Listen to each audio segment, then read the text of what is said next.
Good morning, everyone, and welcome to Manitoba Agriculture Crop Talk webinar series.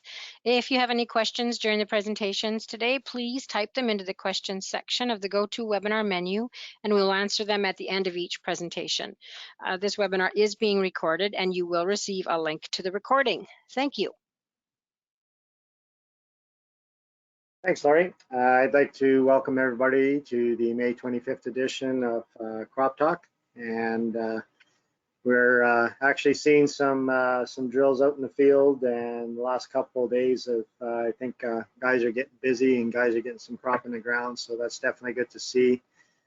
A little bit of panic in the air when we start watching the forecast and seeing some of the what's coming for the weekend, and so guys are maybe going to be putting in some long hours over the next few days here just in case we do get some more rain, but if it could hold off for a bit, that'd be great. So one of the things we thought would be a good idea today was to get an update from MASC regarding some of the seeding deadlines that are kind of starting to creep up on us and on some of the crops. There was some announcements about some extended seeding deadlines. Just some general information about how MASC will handle some of the wet conditions that we're dealing with this year. So we have Luke Roy. He's a business development specialist with MASC, and he's going to give us an update of how things are operating at MASC right now and things that producers need to keep in mind as we get closer to getting the crop in here and approaching some of the deadlines. So with that, I'll hand the screen over to Luke, and we will get started with his presentation. Thanks, Lionel, and hello, everybody. As Lionel said, my name is Luke Roy, and I'm a business development specialist with MASC. And we'll go over today sort of three different topics: our excess moisture insurance, the EMI, also referred to as the acronym. We'll talk about broadcast and aerial seeding, and then we'll talk about our seeding deadlines. So, hopefully excess moisture insurance and broadcast seeding doesn't come into play this year, but obviously we've had plenty of excess moisture in the spring, and I know there's been lots of questions from producers and industry about it, and I'm hoping to answer some of those questions today. On that note, also, we have on our YouTube channel at MASC some of these what I'm going to go over today, some videos that speak to each of those. So if you need to refer back to something or looking for information, you're sure welcome to go have a look on our YouTube channel. I'll be using the MASC website today to go over these topics. There's a wealth of information, and the website has everything you need to know on them. So I would encourage you, if you have access, to go on there and look at that. So let's get started with excess moisture insurance, and I'm on the home page of the website here, and I'm just going to click on insurance, and as you can see, we have our different programs, but I'll go to excess moisture. It'll take me right to the page I want to be at, and let's talk about that. So the words excess moisture and insurance sometimes get confused by some of our clients, but when we talk about excess moisture, which I'll refer to as EMI insurance, we're really talking about a separate insurance that's different from sort of in crop in July, August, when it's too wet in the field and you've got excess moisture. That's not what we're talking about. Our excess moisture here is really about the inability to seed prior to a certain date because of too much rainfall, too much or flooding, basically excess wet conditions. So that inability to seed, and there's a date associated with that date being June 20th, right, is really what we call our excess moisture insurance. So acres too wet to seed, and not necessarily the in-crop excess moisture. That gets tackled sort of at the time of fall claims when you don't have the yield because of that. But this is really about the inability to seed prior to June 20th because of, again, excess rainfall in the spring or flooding. So you wanted to participate in the insurance and have protection, but you can't even get out there and seed because it's been too wet. And we use the date of June 20th for our deadline for seeding. And why June 20th? is because on June 21st, MASC no longer provides coverage or insurance for crops that are seeded. As a producer or grower, you have the ability. We don't put you in the box and say you can't seed after June 20th. If you want to seed on the 21st or the 25th of June, that's your choice, but understand that you will not be provided coverage, nor will you pay premium to us. You're on your own at that point. So that's that June 20th, and that's why it's so important. I want to note too that, we do have, and we'll talk about our seeding deadlines a little later, we do have some crops that have earlier seeding deadlines than June 20th. Your wheats, your barleys, your oats, flax are all have seeding deadlines of June 20th. But there are other crops like soybean, the heat unit crops, corn, and others that have earlier seeding deadlines. For example, corn some of the grain corn has May 30th in some areas. If you aren't able to seed by May 30th because it's been too wet, that doesn't entitle you to collect excess moisture insurance unless it stays too wet till June 20th. But on May 30th, you may have decided, I wanted to seed corn, it's been too wet, I can't now. We say there's still the opportunity for you to seed other crops like that wheat, that barley, those oats that are eligible till June 20th. So you would only collect on excess moisture insurance if you weren't able to seed continuously, it's too wet right till June 20th. Okay, so we have this insurance called EMI insurance, excess moisture insurance, and what does it provide? Basically, the basic, we start at $50 per acre. So that's the payout in terms of if you aren't able to seed by June 20th and you file and let us know that that's the case. Anybody who's in the program gets $50 per acre. Outside of that, you will have had decided, and we'll talk about that. You could have selected a higher amount at $75 or even at $100 per acre. So it's a $50, $75, or $100 an acre choices, and we'll talk about how that works in the premiums. But those are the indemnities, the payouts that would get paid if you were in a situation where you were compensated on that. Okay. To note also, anybody who's got a MASC contract policy with us is or does have this excess moisture insurance. It's the starting point for all crop insurance. Other things like hail insurance, forage insurance are all optional, but everybody who has an MASC contract has excess moisture insurance. Everybody has to participate in that one. So you'll be covered at the basic 50 minimum, or if you decided to select a higher amount, you might have $75 or $100 per acre coverage. One other thing to note here is that we do have a deductible, a standard deductible of 5% of the total acres for EMI coverage. So if you're a 1,000-acre farm and you had 160 acres that were too wet to seed, the 160 acres is not what we use for the 5% deductible. It's the 1,000 acres. So it's 5% of the entire farm of the acres that were in a position to seed in that spring. Okay, so and that's partly to cover things like ditching and areas of fields that are always wet, even on average years or normal years where there's less moisture.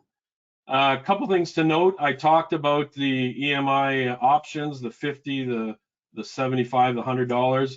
Those and any changes to that have to be made by November 30th. So there's no changing them at this point here. People are notified of that by mail, by email, that you have to make those changes prior to November 30th of the year prior. If you have rented land, if something's come up in the winter and you rented additional land, it needs to be communicated to us by March 31st to be eligible for EMI coverage in the given year. So rented land, March 31st, you got to contact your MASC service center and have that added to your contract. If it's land that's purchased, we allow that till June 30th of that given year. Okay. Just again, a reminder here, we have a link. I'm not going to click on it, but MASC service centers, we have 10 of them across the province and Manitoba Ag Centers now. And, there are insurance specialists there who can review this or any of your insurance questions that you might have on there at those service centers. And they're a good resource for that. I'm going to skip through some of this stuff. I'm not going to talk about every detail here that we have on the website, but I'm going to touch obviously on the important topics here. So from an eligibility standpoint too, I want to highlight here that land under sod, pasture, perennial forage, so alfalfa fields, alfalfa grass fields, those aren't eligible for EMI insurance because they're already seeded, they're already in crop, unless they are destroyed by June 10th, whether it's sprayed or mechanically, then they would become eligible for EMI coverage in that given year. Fall rye, winter wheat are also not, because they've basically been seeded already in the fall, and so that those acres have been seeded, they don't qualify for excess moisture insurance. Okay, coverage and costs, and I said I would talk about the cost of those. So basic coverage, the $50 here versus 75 versus 100, and I've highlighted here in yellow. So per acre, and it's relatively inexpensive, and this is a 2022 per acre. These costs do change from year to year, but not dramatically. It's usually pennies. So 54 cents per acre. And it's 54 cents again on the total farm, the seeded acres that were going to be seeded that spring. So if it was a 1,000-acre farmer, it would be 54 cents an acre, for $50 basic coverage. If you wanted $75 in terms of a payout, it's 92 cents, and $100 is $1.77. You'll notice here that I show a different deductible. So if you have a year where you do claim excess moisture insurance and you do get a indemnity, a payout on that, your deductible then goes up to 10% the next year. And if the following year you don't have a claim, it'll drop back down to 5%. So it goes up 10% on consecutive years and drops, or goes up by 5% on consecutive years and then drops down 5% consecutive years. But you'll notice that obviously it gets more expensive and you lose a certain amount of acres as your deductible goes up. We do also have a reduced deductible option where you can, if your deductible went to 20% and you want to buy it down to 5%, you can select that, but that would be it. It becomes significant dollars there per acre. Okay, I'm going to run through it. There are examples here of how the deductible works. Encourage people to look at that. We won't spend any time on that in the sake of time here, but I do want to kind of go over the important dates. We talked about November 30th. That's the date for making changes to your EMI. So if you're not happy with your EMI and you look at it this year and you want to change it for next year, we're going to do that prior to November 30th. And in November, you'll be notified that there's a deadline coming. March 31st was a deadline for rented land. If you're adding land on your contract that's rented, you got to put it on before March 31st. June 10th, that was for land that's under alfalfa or maybe pasture that's being ripped up or sod, whatever it is, then it has to be destroyed mechanically or by spraying by June 10th to be eligible for excess moisture insurance. June 20th, we talked about, that's the deadline, that's the hard deadline. If you aren't able to seed because of continued excess moisture by June 20th, then you are entitled to get compensated for that. What I haven't talked about and what's absolutely important here is this June 22nd deadline. So if you are, as a client, a grower, in a situation where you've got excess moisture insurance, we require you to submit to us your seeded acreage report prior to June 22nd or on June 22nd. And you can do it a few days prior to that if you know you're not getting in. And we want that information, and we want to know what those acres are so we can go out there and verify that it is too wet to seed. Obviously, on a year where it continues to rain and there are, 1 million acres, that's a pretty obvious thing, but sometimes it's more limited to areas, and we need to go make sure that those acres are too wet to seed. So June 22nd deadline for that. If you miss that deadline, we'll still consider it right till June 30th when you file your seeded acreage report, but there is a 25% fee on that up to a maximum of $1,000. All right, making a claim, just show a quick example here of a claim. This is very straightforward, and we're using somebody here who's got 450 acres of eligible acres that were ready to be seeded that year. Some got seeded, some didn't. If we say we have a 5% deductible, So we do 5% again of the 450 acres, that's 23 acres. This client had 50 acres that were unseeded. So from an indemnity standpoint or a payout, we're saying 50 acres unseeded, less our deductible of 23 acres, multiplied by, in this case, this person had the basic $50 per acre, and there's a $1,350 indemnity. That's straightforward in terms of how these claims work. So just as I'm gonna go to another screen here, and we're gonna start talking about broadcast and aerial seeding. We have had some significant years with excess moisture. It's not something that that happens obviously all the time, but I mean in 2014 we had over 1 million acres of too wet to seed acres, and the big one was obviously 2011 where we had over 3 million acres, which is substantial. Obviously when we insure about 9 million acres, so we had 3 million acres of crop there that didn't get seeded that year. So let's hope that that's not our fate for 2022. So moving on to broadcast seeding, and probably the easiest way, it's a little difficult to find on our website, this one I would say would be type broadcast into the search window here, click the search. It'll take you to a link that says eligibility of broadcast and aerial seeding. Click on that link and we get that page. So from a broadcast seeding standpoint, I think it's no surprise the literature, the research shows that broadcast seeding is a lesser method of seeding than using a drill or a planter. And for a lot of reasons, seed to soil contact, uniform seed placement, fertilizer to seed placement, crop residue issues at times. And there obviously are some crops you would probably never consider broadcast or aerial seeding. But at the end of the day, the good news is that MASC will insure crops that are broadcast or aerial seeding, but you do have a couple things that have to be done for them to be eligible for coverage under MASC agri insurance. So, and let's talk about those.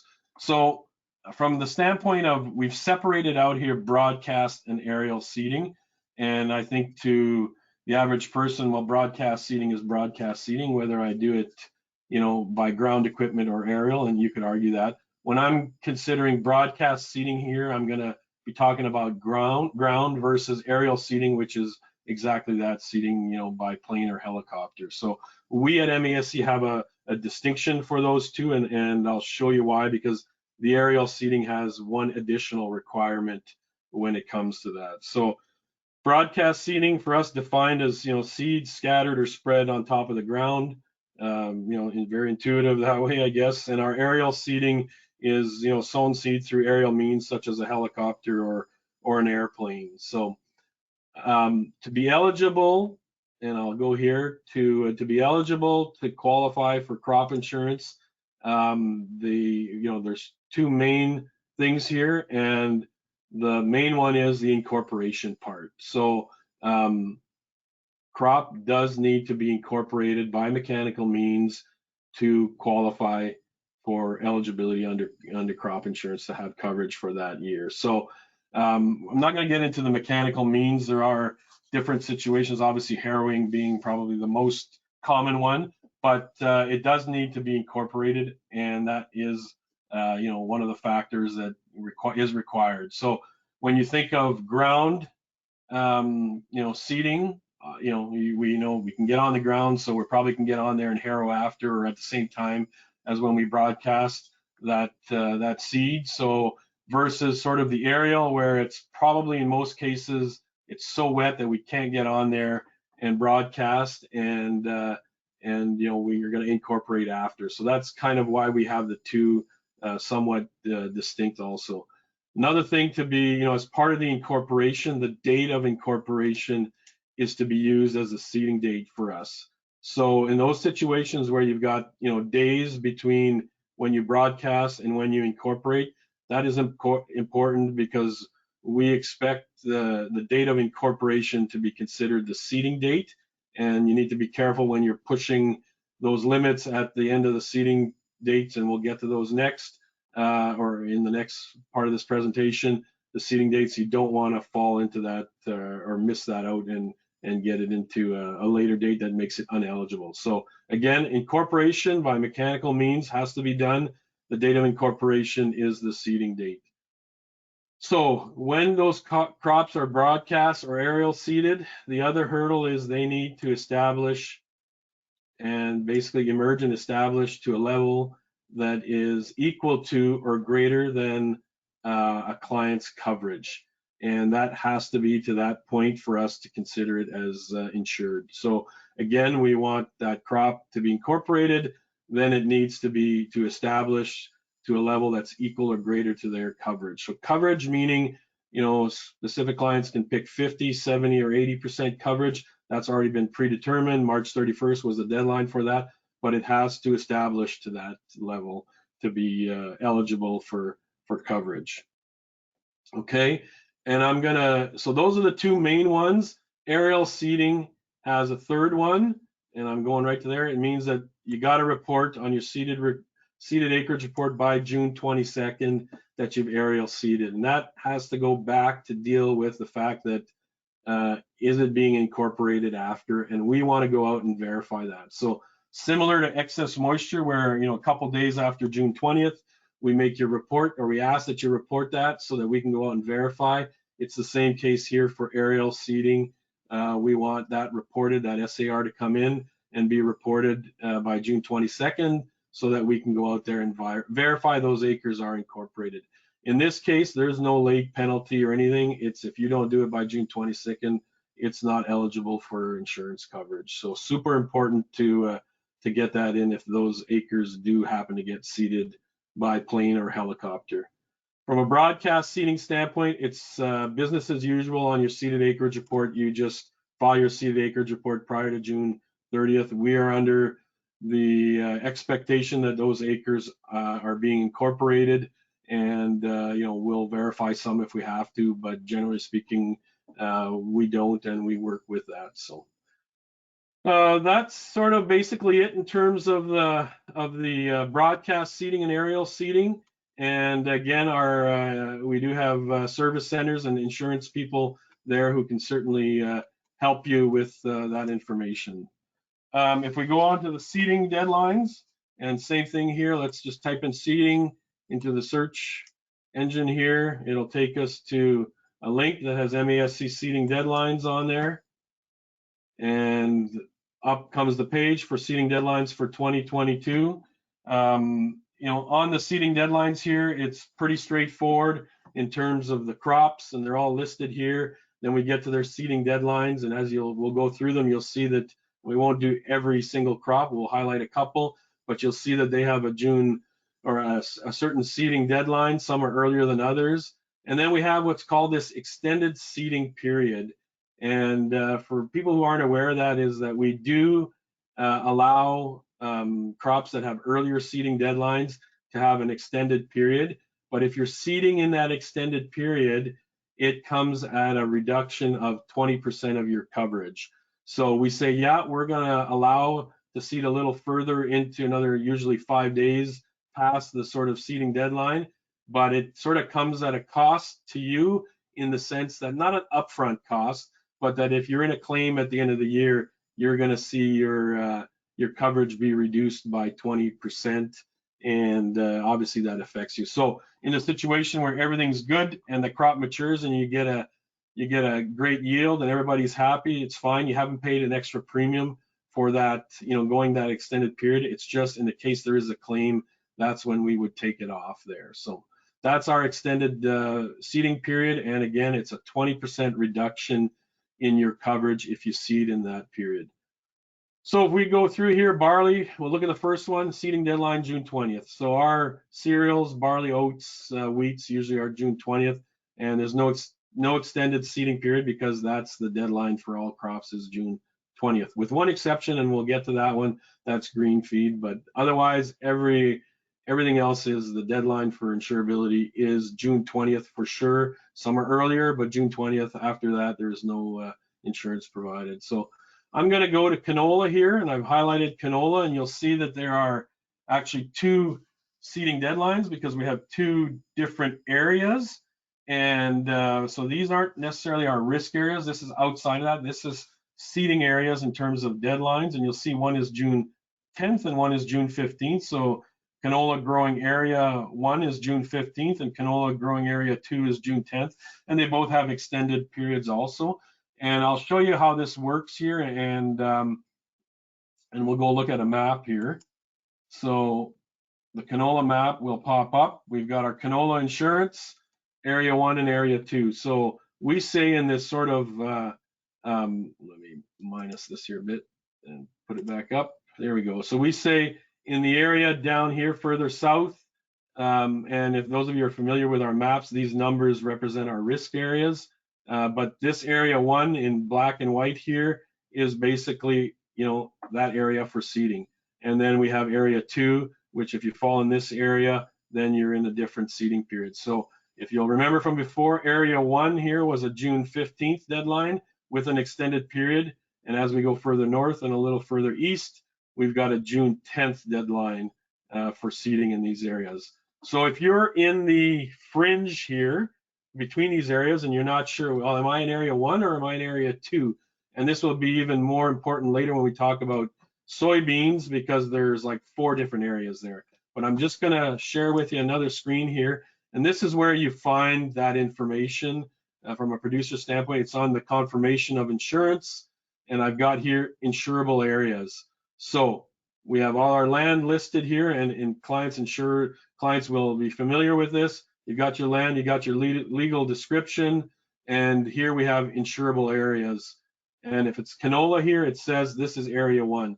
So if we had some that was in area 2, we'd have a 2 here. If the second one, the second legal land on Southwest was actually in 2, then we'd know because there'd be a 2 here. So all of the crops that have different seeding areas, soybeans is one of them, grain corn, right? They would show up here. So in this case, if we went to the grain corn one, they'd be in grain corn area 3. So this is where you find out what area your legals are. And if you're on those transition areas or that fringe between a few different areas, have a look here and you'll be able to find if you've got land on both. And that's a very common thing that happens. So again, let's go back here, and I'm going to go straight to we can see here as we look at grain corn, we've got, you know, a whole bunch of different areas here for grain corn area 1 right through to 4, and even an insurance test area. And for the purpose of today, I won't necessarily talk about that, but phone your insurance specialist, they'll explain to you how that works. But you can see that there are different deadlines there.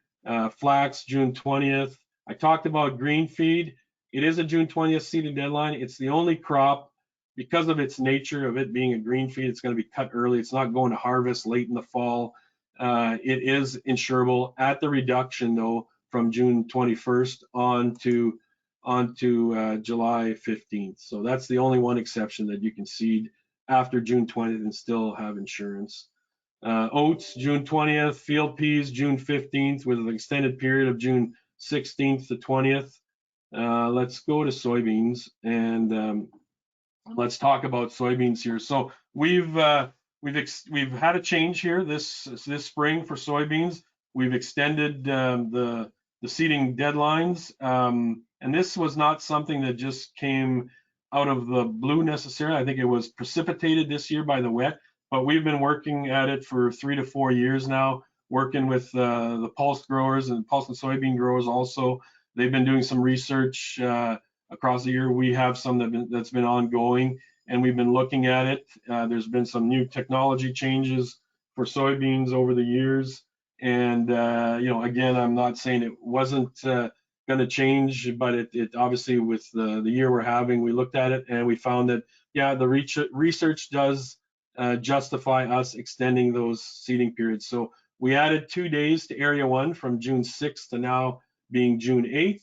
And areas 2 and 3 were basically May 30th before, and we extended those to June 4th, and with extended periods. The one that hasn't changed is the area 4. It stayed at May 30th. And let's go have a look at the map, and we'll see what that all looks like again here. So here's our soybean areas. And if you look at it here, you know, area 1 being that sort of postage stamp around that Morden, Winkler, the Rhineland area, a little further north of that too. So that's, the sort of warmest area of the province in terms of heat units. We've got area 2 here in red, in black and white, area 3, and then area 4. So again, these, are the different areas. Check on your confirmation of insurance if you're on the fringes of these to find out where your land is, and know that we've now, extended those periods as is shown here, right? So something positive, I guess, in terms of the spring here. So lastly, I'll just go down to our wheats. They're all June 20th, also seeding deadline, with the exception, obviously, of the winter wheat, which is more of a fall seeded crop, or is a fall seeded crop, and those have different dates. And yeah, that's basically that's it for me. I want to thank Lionel and everybody for listening. Thank you. If there's any questions, I'm be happy to answer them at this point. Okay, Luke. There's a couple of questions that have come in. The first one, I guess when you were talking about broadcast seeding and incorporating, you did mention establishment. So how is that determined, or when is that determined, or? So how it's determined is by plant count. So obviously, if it's, once it emerges and grows, if we were to do, to come out and check and have a look or do a verification at that point, we would do it simply by plant counts per square meter, basically, right? And if there's enough plants there to reach coverage, just like if a person was in a reseed basis at that point, that's how we do it at that time of year, right? Because it's difficult to determine yield. There's no pods or whatever it may be, right? Panicles, whatever it is. So we do it basically just on plant count at that point, and that's when it would be, that's how it would be determined. I don't know. Hopefully that answers that question. Yeah, I think so, yeah. If someone was to collect EMI, I should read the question for you. If I collect EMI and then later, can I go in and seed that field to cereal and still harvest and not affect anything? Absolutely. You can collect EMI. We'll verify that it's been too wet on June 22nd, let's say, or 23rd. It dries up, and that's the point where you can go in and you say, I'm prepared to take that risk on my own. You definitely concede that. The only concern for us there would be to make sure that when you do harvest it, to step back here again, it would not, you wouldn't have to pay a premium from a crop insurance standpoint on that wheat, for example, nor would it be part of any payout. But if you had other acres that you had seeded prior to that, we'd ask you to keep that separate from that production, or try to keep that production separate from your insured production, so that in the case there is a claim at the end of the year, we can separate, or measure the two, right? Yeah, that would be the only thing. And if it's not separated, if it gets mixed, then it's basically what's called a prorate, which means we average everything out. And that can be, sometimes not beneficial for somebody. Okay, good. Those are the questions that have come in so far. So thanks again for coming on and doing the presentation today. It was a lot of good information and a lot of timely information, I think, for producers that are kind of looking at deadlines and facing decisions here. So thanks for coming on, Luke. That was good. Thank you. Okay, Lori, if you could pass the screen over to me, I think we'll go through a few slides and start the panel.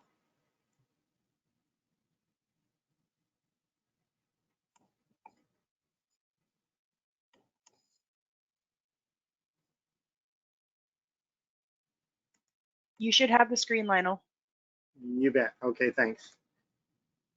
Okay, so before we get to the panel, just a few things. The crop report came out yesterday, and just to kind of show where we're sitting right now as compared to previous years, and you can see we're still a fair bit behind. We're still sitting at around that 10%. Again, like I mentioned last week, that number is going up fairly fast as guys are out in the field every day here and getting crop in. So that number is going to change substantially between now and tomorrow and by next Wednesday. So that's definitely a moving target right now, but that's where we kind of sat for right after the weekend here before guys got back out into the field.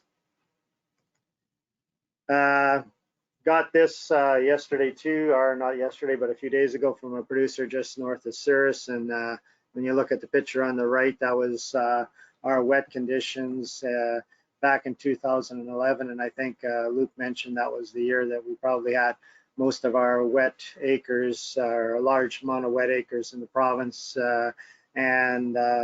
Same area, producer just sent me a picture on May the 25th here, and he said right after this they got about another 2 inches of rain. So you can see that potholes are full and guys are dealing with a lot of moisture. So just wanted to show that, just to show how much water is actually out there and how much producers are struggling with some of the wet conditions.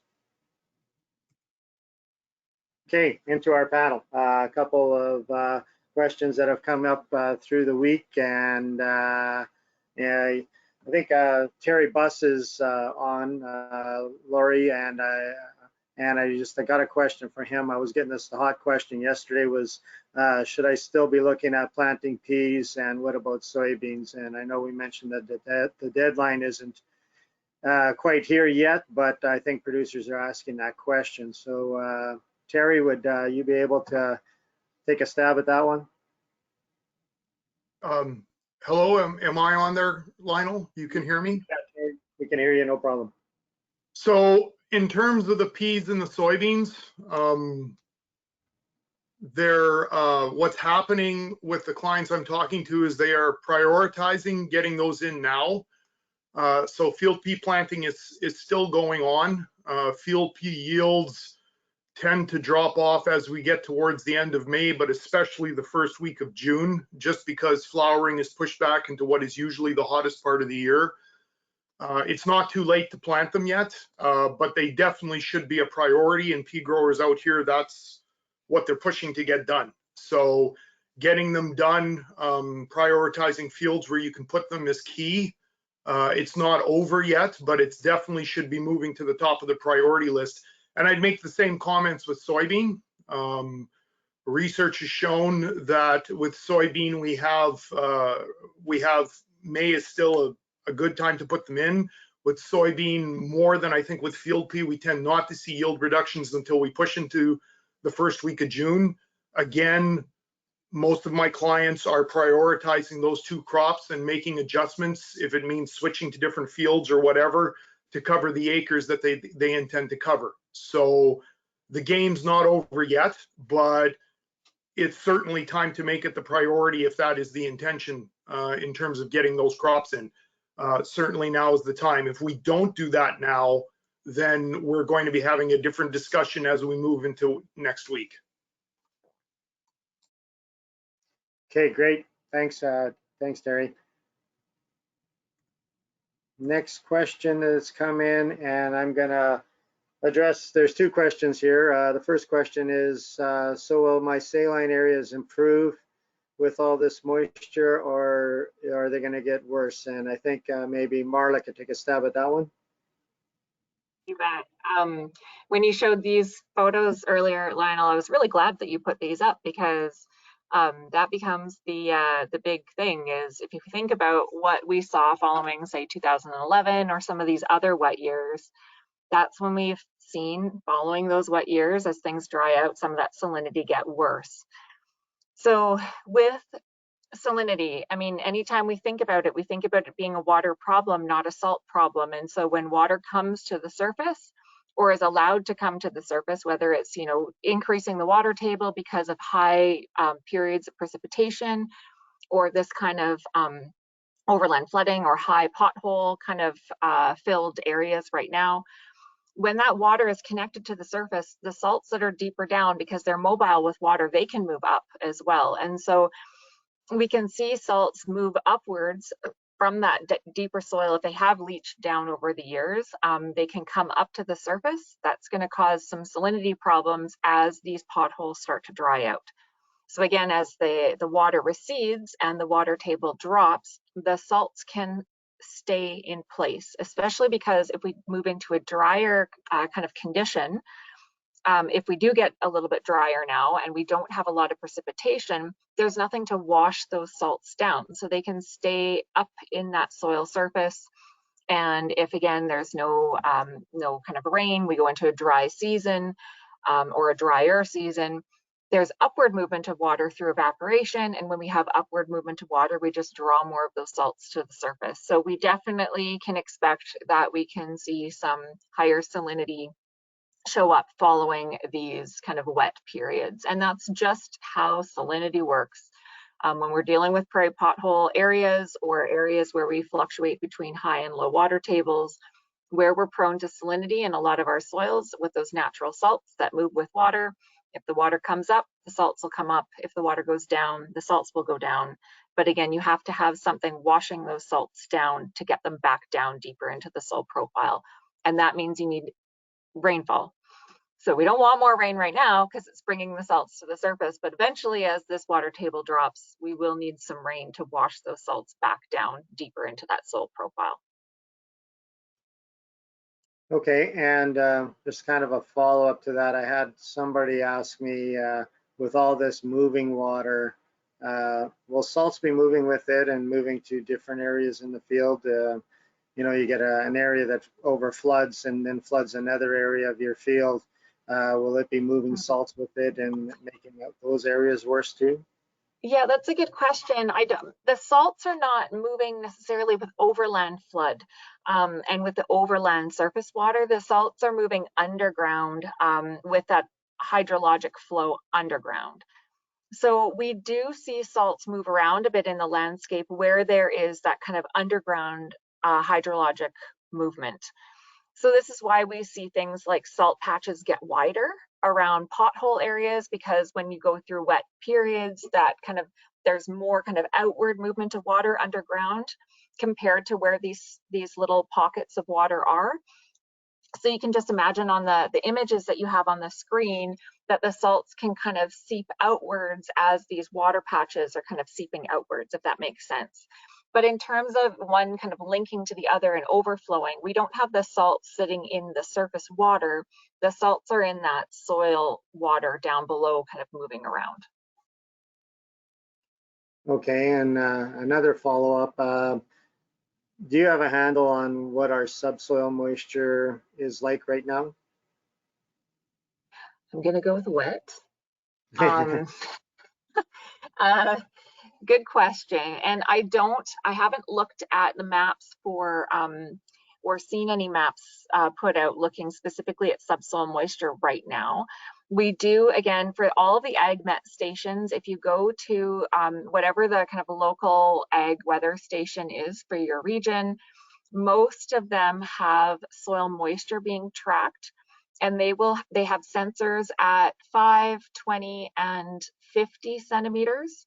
And so if you're looking at that 50 centimeter, that would be looking more, in that realm of 2 feet, and tracking. Some of them may have 100 centimeters as well, so down a meter, and tracking that kind of long-term soil moisture issue. So I'm going to guess that in a lot of areas, our subsoil moisture is relatively high compared to where it would be at this time of year, but it really does depend a little bit on kind of what's been happening below the surface and how much of this water is kind of moving down. But where soils are pretty saturated, I'm guessing that the subsoil is pretty wet these days too. Yeah, and I'd agree. And that's, you're referring to the weather stations that Timmy's talked about several times when he's been on the web. Correct. Great. While we're on this slide, I was talking to John Hurd, and he has been able to get some results back of some of the soil testing he's been doing to see how much N is being lost. So I think if we could give John the screen, I think he put together a couple slides for that. Okay, thanks Lionel, because, oh man, I'm right back to, let's get started again. Okay, maybe I will just talk at you then, and we'll show these pictures some other time. John, do you Yeah, have a is your presentation below? Is it a PowerPoint, sir? Is it a no, it's PowerPoint, sitting John? on another screen about 2 feet away. Oh, my IT help is here that's clicking buttons. Anyways, let me tell you the story. There's a lot of droughted fields last year, and fall soil sampling tended to show that there was quite a bit of carryover in, and enough so that some people were not going to need to apply much. And you see those pictures now? No. Hello? Hello? Hello? No, we don't see Hello? them, John. Oh, you don't see it. Okay, well then I'll just tell you then. The numbers were quite high in central Manitoba where we had drought. And so that prompted us this spring after a lot of snow and a lot of rain this spring to go out and sample some.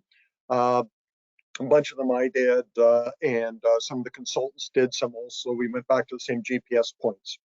Bottom line is, last fall, there was a big chug of nitrogen, in many cases, 80 to 90 pounds in the top 6 inches. And is that showing up now? Not yet. But yeah, forget it. Anyways, now come spring, there's very little in the top 6 inches, but most of that has moved down in the 6 to 24 inch depth. But in summary, there's about 20 to 40 pounds less nitrogen in the top 2 feet. Some exceptions to that. And these were on clay soils in this area, generally in the valley, where we've had a lot of water. But these soils are not saturated at 2 feet deep. I've sampled a lot stickier, wetter soils than this in the past. So I'd say the subsoil is not completely saturated. The clay shed the water.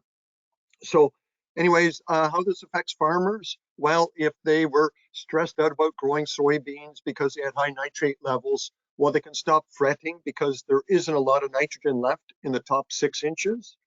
So they can seed away. And if they were banking on this nitrogen for canola or wheat, well, then they may want to revise some of that level that there was by 20 to 40 pounds. Now, Marla tells me that this is showing up now. It is, John. Yeah, just come up. True? Okay. So here's a sample. I've got about 10 sites, but I've only got 6 showing here. If you look, the first set of bars is what was there in the fall, and you can see the pink was what was in the top 6 inches. And if you go over to the faded orange, that's what's left in the spring. And you can see that a whole bunch of that was in the surface soil has now moved into the subsoil. The total bars there is what's left this spring. And yes, generally it's less. And so for farmers, what do they do with that? Well, we started with high nitrogen to begin with. I expect farmers here backed off their nitrogen rates or planned rates. And so if they're suspecting that they've had much loss, well, they may be looking at some supplemental after seeding. I wouldn't be dicking around with things before seeding, get the crop in the ground, and then make your adjustments later. Another way to do that, put down a high nitrogen strip and see if there's a difference between the high nitrogen and what your current plan is. Anyways, I'll put more of this out at the end of the week. I'm done soil sampling now, but I'll put out a little picture on this in crop topics. I'm done. And just for information, Timmy is on it, but he did send me a note here. He said that from his stations that they do go down to 5 to 20 to 50 and to 100 centimeters. And talk feet to me, Lionel. Tell me, how many feet or inches is that? Okay, well, let's see. Probably 100 centimeters is going to be 4 feet. Yeah. Okay, that I understand. Okay, so they do go down to 2 feet. 4 feet would be the deepest, and and Timmy says that all are showing wet to very wet soil moisture. Well, I didn't find it, but that's, well, I disagree with the sensors a lot of the time anyways. Okay, good. Thanks, John. Thanks, Timmy. That was good information. Okay, so if you can give me my screen back now. Also, last week I asked Timmy to if he was going to update his corn heat unit map for seeding, starting to seed at the end, like the May 24th type date, and he was good enough to do it for me. So this is what shows your different areas of the province and what we can historically see for average heat units from May 24th to September 30th. So does show, you know, if you're looking, and I guess the big reason we're talking about it is because producers were starting to question if they should be still growing corn in some areas. And so this map definitely will help you decide if you still should, and if you still are thinking about doing it, maybe variety change might be something to be looking at as well. So thanks, Timmy, for putting that map together. Good information for guys as we go forward in seeding here.